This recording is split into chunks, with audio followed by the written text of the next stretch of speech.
സാറേ പിന്നെ ഒരു സംശയം ഉണ്ടായിരുന്നു. അടുത്തിടയ്ക്കായിട്ട് കളിക്കടയിലൊക്കെ ഈ വ്യായാമ കടയിലൊക്കെ ആൾക്കാർ കുഴഞ്ഞുകൊണ്ട് മരിക്കുന്നുണ്ട്. ഈ ഇടയ്ക്ക് എൻ്റെ ഒരു ഫ്രണ്ട് ഇങ്ങനെ മരിച്ചായിരുന്നു. എന്താ കാരണം എന്താ? ആക്ച്വലി നല്ലൊരു ചോദ്യമാണ്. ആക്ച്വലി നമ്മൾ ദിനം പ്രതിയുള്ള വ്യായാമം ഈ കളികളൊക്കെ ആരോഗ്യത്തിന് വളരെ അത്യാവശ്യമാണ്. പക്ഷേ ഇത് ചെയ്യുന്ന ആൾക്കാർ ശ്രദ്ധിക്കേണ്ട ചില കാര്യങ്ങളുണ്ട്. അപ്പോൾ ആദ്യമായിട്ട് നമ്മൾ ഈ സ്ഥിരമായിട്ട് വ്യായാമങ്ങൾ ഏർപ്പെടുന്ന ആൾക്കാർ, കളിക്കുന്ന ആൾക്കാരൊക്കെ ECG, എക്കോ, TMD ഇങ്ങനെയുള്ള ടെസ്റ്റുകൾ ചെയ്തിട്ട് ഹൃദയാരോഗ്യം ഉറപ്പുവരുത്തണം. അത് പ്രധാനപ്പെട്ട കാര്യമാണ്. അതുകൂടാതെ നമ്മുടെ ബ്ലഡിലുള്ള ഷുഗറിൻ്റെ അളവ്, BP അല്ലെങ്കിൽ രക്തസമ്മർദ്ദം, അതുപോലെ തന്നെ കൊളസ്ട്രോൾ ഇതൊക്കെ നോർമലാണെന്ന് ഉറപ്പുവരുത്തുക. ഇതാണ് ആദ്യം ചെയ്യേണ്ടത്. ഇപ്പോൾ ഏറ്റവും പ്രധാനപ്പെട്ട കാര്യം എന്ന് പറയുന്നത് പ്രീ ഗെയിം വാമപ്പ്.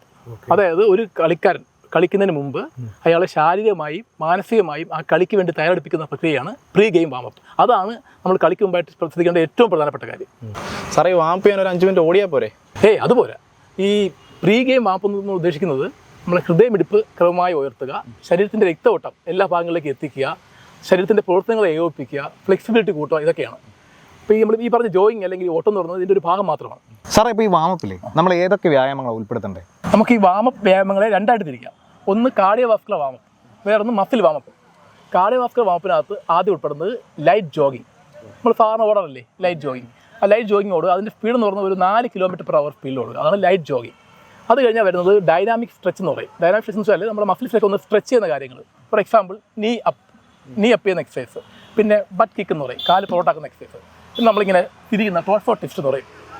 ഇതൊക്കെയാണ് നമ്മൾ സ്ട്രെച്ചിൽ വരുന്നത്. പിന്നെ അടുത്തത് അജിലിറ്റി ഡ്രിൽസ്, അതായത് പെട്ടെന്ന് മൂവ്മെൻറ്റ് വരുന്ന ഡ്രിൽസ്. എക്സാമ്പിൾ സൈഡ് ഷഫിൾ, പിന്നെ ക്യാരിയോക്ക എന്ന് പറഞ്ഞൊരു മൂവ്മെൻറ്റ്, പിന്നെ ക്വിക്ക് ഫീറ്റ് വരുന്ന മൂവ്മെൻറ്റ്സ്, ഇതെല്ലാം അതിൽ വരുന്നതാണ്. അപ്പോൾ അടുത്തത് മസിൽ വാമപ്പാണ്. അതായത് നമ്മൾ ശരീരത്തിലുള്ള മേജർ മസിൽസ്, വലിയ മസിൽസിൽ നമ്മൾ കോൺസെൻട്രേറ്റ് ചെയ്യുന്നു. നമ്മൾ ഒരു എക്സാമ്പിൾ പറയുകയാണെങ്കിൽ ആം സർക്കിൾ, നമ്മൾ മുമ്പോട്ടും പുറകോട്ടും കൈ ഇങ്ങനെ റൊട്ടേറ്റ് ചെയ്യുന്നു. ആദ്യം ചെറിയ ചെറിയ സർക്കിൾ, പിന്നെ അത് വലുതാക്കി വരുന്നു. അത് കഴിഞ്ഞ് പിന്നെ ലഞ്ചസ്, അറിയാമല്ലോ, കാലിൻ്റെ മസിൽസിൻ്റെ സ്ട്രെങ്തനിങ് വേണ്ടിയുള്ളത്. പിന്നെ സ്ക്വാട്ട് ചെയ്യാൻ പറ്റും നമുക്ക്, പിന്നെ പുഷപ്പ്, ഇതൊക്കെ നമുക്ക് മസിൽസിനെ സ്ട്രെങ്തൻ ചെയ്യാൻ വേണ്ടി ചെയ്യുന്ന വാമപ്പ് എക്സസൈസ് ആണ്. ഇപ്പോൾ നമ്മൾ കാർഡിയോവാസ്കുലർ വാമപ്പ് പറഞ്ഞു, മസിൽ വാമപ്പ് പറഞ്ഞു. നമ്മുടെ ഹൃദയത്തിന്, ശരീരത്തിൻ്റെ വിവിധ ഭാഗങ്ങൾക്ക്, മസിൽസിന്, ജോയിൻസ് എല്ലാം നമ്മളൊരു പ്രീ കണ്ടീഷനിങ് കൊടുത്തു. അതായത് നമ്മളൊരു വ്യായാമത്തിൽ ഏർപ്പെടാൻ പോവുകയാണ് എന്നുള്ളൊരു ഐഡിയ അവർക്ക് കൊടുത്തിട്ടുണ്ട്. അപ്പോൾ നമ്മൾ ഈ പറഞ്ഞ ഈ എല്ലാ വാമപ്പ് എക്സസൈസും നമ്മൾ ഒരു 10 മുതൽ 20 മിനിറ്റ് വരെ ചെയ്യണം. ചില ആൾക്കാർക്ക് തുടക്കത്തിൽ ചെയ്യാൻ ബുദ്ധിമുട്ടാണെങ്കിൽ 5 മിനിറ്റ് സ്റ്റാർട്ട് ചെയ്യാം, പിന്നെ ക്രമേണ കൂട്ടി 10-20 ആക്കി ഒരു 20 മിനിറ്റ് ചെയ്യുന്നതിന് എപ്പോഴും ഉത്തമം. അപ്പം ഇന്ന് മുതൽ എല്ലാ ദിവസവും നമ്മൾ എല്ലാ കളികളും തുടങ്ങുന്നതിന് മുമ്പായിട്ട് എല്ലാവരും വാമപ്പ് എക്സസൈസ് ചെയ്യുമല്ലേ? യെസ്. നാടിന് നല്ല ഹൃദയം.